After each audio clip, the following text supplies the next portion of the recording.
Hey everyone, this is Corey with Stafford ZDC. I have two fixed blades here, neither of which I really got to use, so I'm just going to talk about them real briefly, show them off, and kind of give you my thoughts on them in general. Again, I did not get a chance to use these, but I've had these knives for a long time, so I have to get them moving along. First of all is the Kizer Bowtie. This is set up for pocket carry. This was set up for left-handed carry. I didn't carry it at all. We're able to switch it to right-handed carry. It comes with the Kydex sheath. There is no drain hole on the Kydex, which is probably fine. Oh, there is a drain hole. I'm sorry. It's on the back side there. I'm used to it coming out of the front of the sheath. This is set up as a taco style, so this is folded over, not pancake style. You don't have rivets on both sides. It's got really good retention, but it is kind of hard because of that to get it deployed. You can see it's hard to kind of get the knife back into. I don't think I was even under the camera, but very good retention. So I don't think this clip would work all that great to keep it in your pocket. It does have a little loop on the bottom there to kind of snag your seam, but I don't know. This is how I would hold this. You know, put your finger through the hole, and then you kind of just have a utility type blade if you were making scores in something or like cutting in front of you. I could see that being useful. Other than that, I think a pinch grip on this might be the best way to use it, or put your middle finger kind of inside and work with the tip. It's just an awkward shape to use otherwise. There's no good way to use this on a surface cutting through anything, just in hand. I didn't use this, so I very much want to preface it with that, and not to try and defraud you guys in any way, shape, or form. But I just don't see a very practical use for this guy.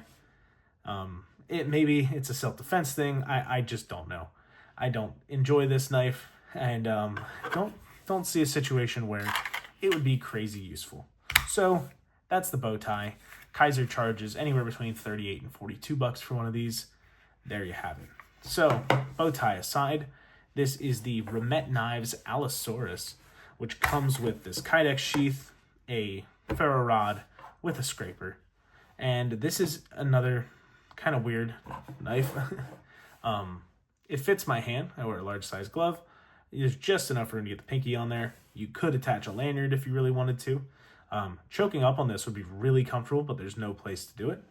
This has pretty stout blade stock, but definitely over 1/8 of an inch, probably under 1/4 inch. It's probably like 0.18, 0.2 maybe. This has a flat grind on it that does not get tremendously thin or anything like that. So it's not going to be the most slicey for sure, but it is a fixed blade. It's intended to have, outdoor use, or harder use anyway. This has a, I forget what these are called. I cannot remember them for the life of me, what this attachment's called. It's got a name, but it works for like molly attachments for vests or belts or bags. You can kind of mount this in any which way. You can always rotate the direction in which this is mounted to. See, it's mounted in those two holes. You would just rotate this whole thing, and then you can mount it sideways. And now it doesn't want to shut. Why does it not want to shut? What did I do? Oh boy, I don't know. What happened here? I must have done something to it because it's not shutting. There we go. It was like jammed. I don't know why it was jammed, but it works now. There's this little attached ferro rod holder. It comes with this scraper, which does not work very good because it has a coating. You can see there's just a little spark there. This is an area that's already been shaved off. Again, not really getting much in the way of sparks. You can use the knife, but you can't use the back of the knife because it's got chamfers on the spine. So there's not really a good place for it, except I found that right here, this little choil area, that'll work. You can throw sparks right below the blade, right in that little sharpening choil area. That'll work, worst case, but overall, this does not really have a good place to throw those sparks from, and that's gonna, give it a bit of a thumbs down from me. This does have a little drainage hole on the back as well.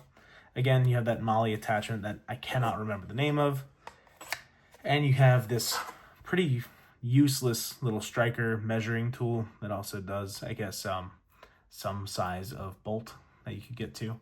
But overall, just not my thing. I think Remette had an idea of what they wanted to do here and just really didn't execute it in any way, shape, or form. A little bit larger handle, 90-degree spine, way to strike that fire steel, so that way you don't have to use your blade's edge. And I think they could have something going here, but as it exists, they charge anywhere between $52 and $85 for this. I'd pass at that price. Just doesn't do what you want it to do at that price. And you could get something, you could get a Mora for like $12 and a fire steel for like 20, and just make the spine of the Mora 90 degrees with a file, and you'd be fine. You'd be able to do basically the same thing as this. But nevertheless, pass for me on both of these. Not my favorite little fixed blades that I've checked out, and I've liked fixed blades in the past. Just not these two. So that's where I'm going to leave this one. Thanks for watching. Let me know if you enjoy either one of these down below, and have a great rest of your day. Take care.